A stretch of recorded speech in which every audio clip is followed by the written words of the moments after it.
Salut à tous, c'est Hightech et on se retrouve aujourd'hui pour les rumeurs des produits high-tech et on va parler de l'iPhone 8. Mais avant de commencer la vidéo, j'ouvre une petite parenthèse, n'hésite pas à t'abonner à ma chaîne. Sur ce, place à l'intro.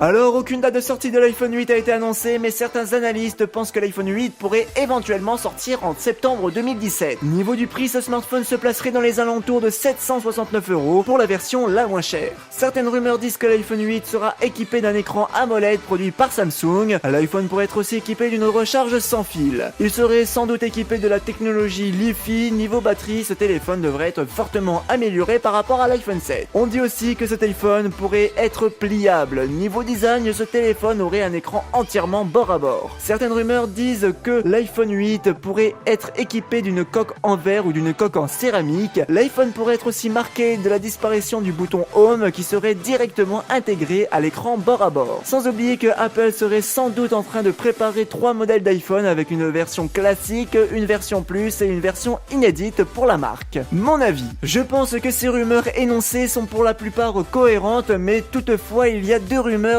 qui me paraissent difficiles. Tout d'abord, le prix. Certaines rumeurs disent que l'iPhone 8 pour la version la moins chère serait dans les alentours de 769€. Mais je pense que ce prix énoncé est vraiment trop bas. Pour moi, cet iPhone tournerait dans les alentours de 869€. On sait tous que l'iPhone 7 pour sa version la moins chère est de 69€. Alors pour moi, il est totalement impossible que l'iPhone 8 soit au même prix. En effet, l'iPhone 8 aura beaucoup plus de fonctionnalités que l'iPhone 7. Ce qui paraît logique puisque l'iPhone 8 sera une version plus développée de l'iPhone 7, alors il est plus probable que cet iPhone soit plus cher. Ensuite, on a une rumeur nous disant que ce smartphone pourrait être pliable. Je suis désolé de vous annoncer cela, mais je pense que cette rumeur n'est tout simplement qu'une rumeur pour nous faire rêver et qu'elle se trouve complètement absurde. En effet, on a déjà eu plusieurs rumeurs de ce style pour les iPhones précédents, mais c'est pas tout, réfléchissons un peu. Pourquoi Apple ferait de son smartphone un smartphone pliable? Serait-ce pour ajouter un écran supplémentaire ou tout simplement pour pouvoir le ranger plus facilement dans sa poche? Bref, j'ai eu beau chercher pendant longtemps, je n'ai toujours pas trouvé de raison valable justifiant un smartphone pliable. En plus de cela, il faut savoir qu'Apple paye à chaque smartphone un coût de production. En effet, l'iPhone 7 lui a un coût de production d'environ 225$, ce qui nous donne environ 212€. Alors imaginons le coût de production pour un smartphone pliable. Cela augmenterait considérablement le coût de production puisque cela est beaucoup plus compliqué à concevoir en sachant que l'iPhone 8 sera plus cher à concevoir que l'iPhone 7. Alors si on rajoute la fonction pliable, Apple devra par la suite augmenter considérablement le coût de vente, ce qui nous donnerait un iPhone 8 à un prix de vente vraiment très cher et donc par la suite sera moins vendu et Apple perdra beaucoup de son chiffre d'affaires. Pour conclure, je pense que l'iPhone 8 aura beaucoup de caractéristiques dites dans les rumeurs, mais que son prix sera de 869€ au lieu de 769€ et que malheureusement il ne possédera pas la fonction pliable. Bien sûr, cela est mon avis, il est très probable que je me trompe. Merci d'avoir regardé cette vidéo, je vous dis à la prochaine, n'hésite pas à t'abonner à ma chaîne, à liker la vidéo ou de la partager si elle t'a plu. Sur ce, ciao!